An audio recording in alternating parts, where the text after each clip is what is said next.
Ochiq mashg'ulot o'tish tartibi. Maktabgacha ta'lim tashkilotlarida foydalanish uchun qo'llanma. Ko'pchilik tarbiyachilar ochiq mashg'ulotda hayajonlanadi.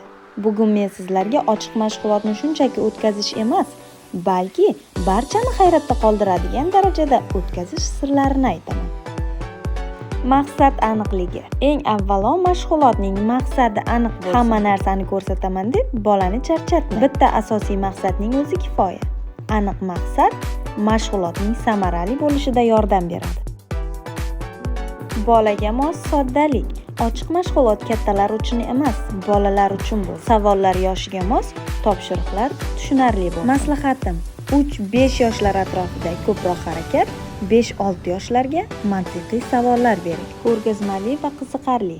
Mavzuga oid rasmlar, turli ko'rinishdagi kartochkalar, qiziqarli o'yinlar, qo'l bilan bajariladigan ishlar. Aynan mana shular ochiq mashg'ulotning joni hisob. Bolani markazga qo'ying. Tarbiyachi gapiraveradigan emas, bolalar faol bo'ladigan mashg'ulot eng zo'r mashg'ulotdir.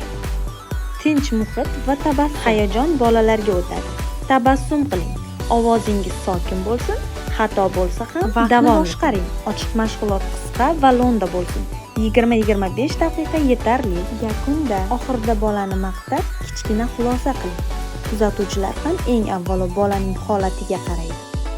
Xulosa: ochiq mashg'ulot mukammal bo'lishi shart emas. U tabiiy, bolalarga mos va mehr bilan o'tsa, eng zo'r mashg'ulot bo'ladi. Agar sizga foydali bo'lsa, kanalga obuna bo'ling va izohda savollaringizni yozib qoldiring.